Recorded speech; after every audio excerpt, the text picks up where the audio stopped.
You do have guidance, but you've got to pay attention to the harmonics within your being in order to know harmony or discord.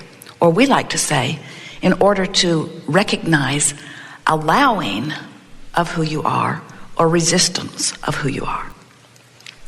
So you are source energy. You came forth into a physical body. Do you believe that? You are source energy and you are extended here into this physical body. And in doing so, the non-physical part of you is flowing with you. And when you were first born, there was very little difference in the vibration of you as non-physical and the vibration that you became as physical. Some slight variance, because being born causes a realization, an assumption, a recognition, an observation. Even that infant is observing the time-space reality into which it is being born. It was observing what it felt like in your belly. So now this infant comes forth into physical experience, and now there is the first opportunity, as far as you are concerned, for vibrational allowing or resisting, because now there is the energy that is really you. You know, the larger part of you remains in non-physical. People say, oh, Abraham, if physical is so great, then why doesn't the non-physical come here and be with us? And we say, that's like saying, oh, if being a toaster is so great, then why doesn't the electricity become a toaster?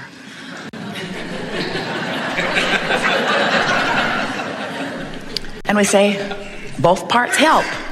Both parts help if you want toast. So the non-physical part of you remains in non-physical in the sense that the fullest part of you is not projected into this body. The fullest part of you is the vibrational culmination of all that you have been. It is the pure positive energy stream. It is the source of you. It is the God force of you. It is pure positive energy, meaning it is without resistance. So as you come forth into this physical body, now you have the opportunity of separating that vibration just a little bit. When you sleep, there's no separation. When you're mad, there is. When you're in love or in joy, there's no separation. When you meditate, there's no separation. When you're frustrated, there's a slight separation. When you are feeling despair, there's a bigger separation. So the way you feel and the severity of the badness or the goodness of the way you feel is your indication of your alignment or not. So these 2 points of you play off of one another, always to help you know how you're doing in relationship with how you really are doing. So we think you can get it pretty easily that you were before you came into this body. That's not hard to acknowledge. And we can feel you coming along with us, that you were before you were in this body, and then a part of you came into this body. We can feel that you can easily acknowledge that, and we can feel that you can tell that it makes sense that your emotions would give you an indication of how well this part of you is lining up with this part of you.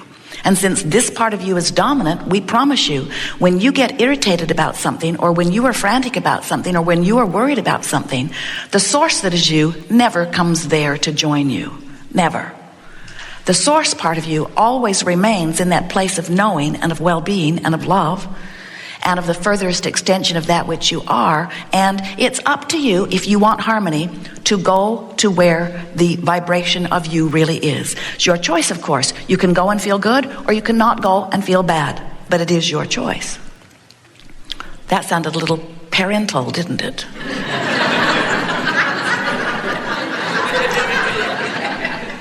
Well, we are very sure of ourselves. We know who you are, and we know how that feels, and we want you to come join us, but it really is up to you. We are not wanting you to feel that we are seeing you as wrong when you don't come. We're just seeing you as not feeling good when you don't come, and we'd rather you feel better. That sounds a little parental too, doesn't it? So, but here's the part that we think you might not really be following along completely. This is the leading edge part of this seminar that once you get it, it will be so valuable to you.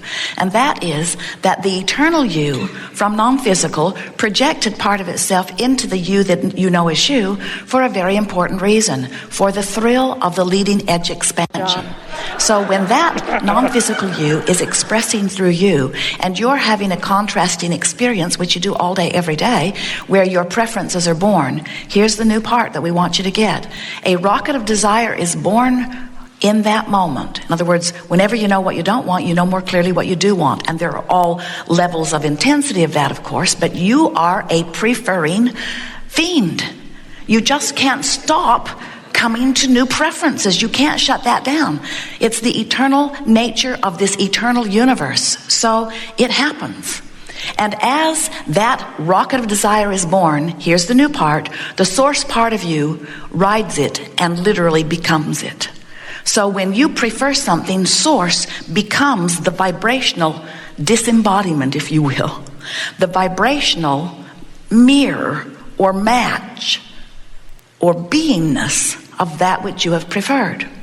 And we call that evolving you, that has happened as far as we're concerned, because we're there living it, being it. We call that your vibrational escrow, meaning it's there for you.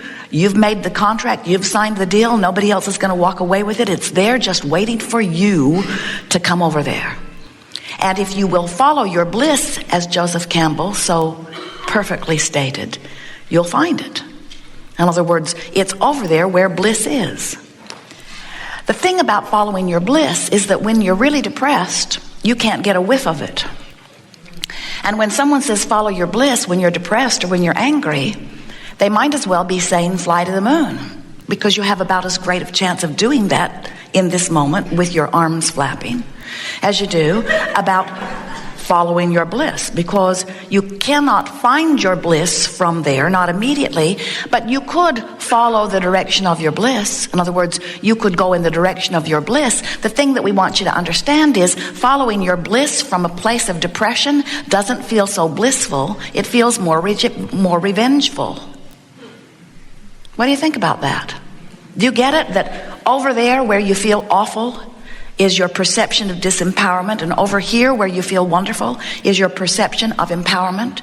And these emotions, like love and appreciation, are a far cry vibrationally from these emotions and vibrations of despair and fear and depression. But between depression and joy are a lot of different emotions. Revenge and rage and anger and overwhelmment and frustration and hoping and believing and knowing. In other words, and many, many, many, many more words could be added to this depending upon what the subject of your attention is. But we want you to understand that there is a vibrational progression, and you cannot jump from there to there. It's like your radio dial being set at 6:30 and you demanding that you hear what's being broadcast on 98. Can't do it. You've got to change your frequency. So you say, well, I can change the dial on my radio with a push of a button. And we say, you can change your vibrational frequency. You'll get better and better and better at it. But we've never seen anyone jump from here to over here. It's a gradual process, and if you will accept that it is a gradual process, then you'll stop being mad at yourself as you are along the way. As Jerry and Esther are traveling from city to city, they don't get 20 miles out from their starting point and then begin arguing with each other about whose fault it is that they are not at the end of their 500 or 600 or 700 mile journey.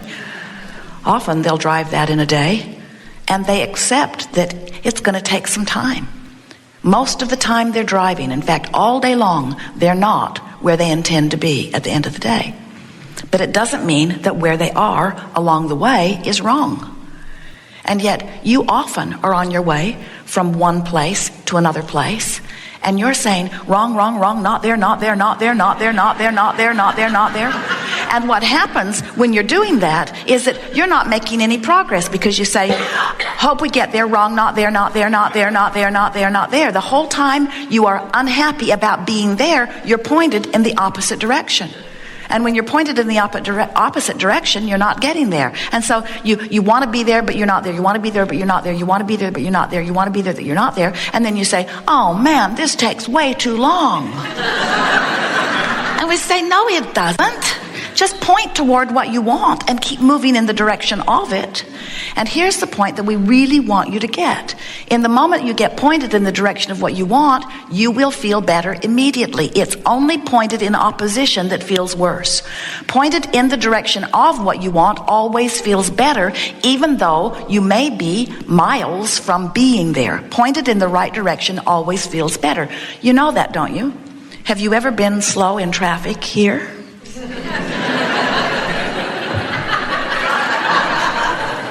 Well, it could happen.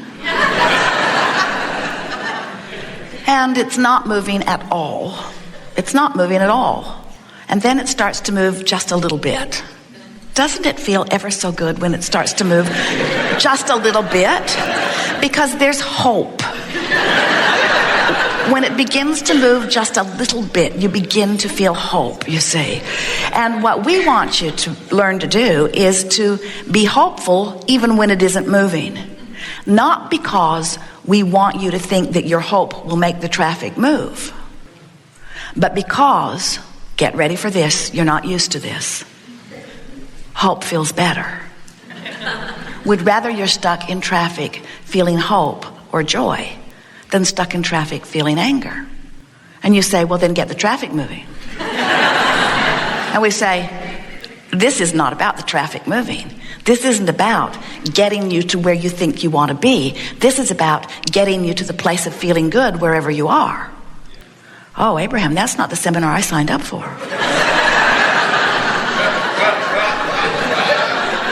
I came because there's stuff I want that I don't have. And you're telling me that you're not even interested in helping me get it? Pretty much. We don't want you to get your heart set on that, because it won't be the end of what you want. And if you get fixated on the thirst or need to fulfill your manifestation, then you'll lose sight of the greatest gift of life, which is traveling from place to place. So when you get it that, oh, you'll get there. You will. You can't not get there if you point it in the direction of it and you keep moving. You'll get there. You have to get there. All you got to do is close the vibrational gap. You do that when you croak. We just want you to get there before you croak. We want you to learn that you have control over the way you feel, which means you have control over your alignment with you, which means you have control over your vibrational stance, which means you have control over your point of attraction, which means you can match what's in your vibrational escrow, which you really, really want. You've been adding to it incrementally, always. You can match it or you can mismatch it. It's all your choice. It's just that you feel so much better when you're being who you are. Sometimes we think you're like a two-headed monster. One head's going one way and one head's going the other. Extremely unpleasant. And here's maybe what we want to tell you. Try to make it sweet. The non-physical head is dominant. Go with it. But this two-headed monster, does monster offend you? Good.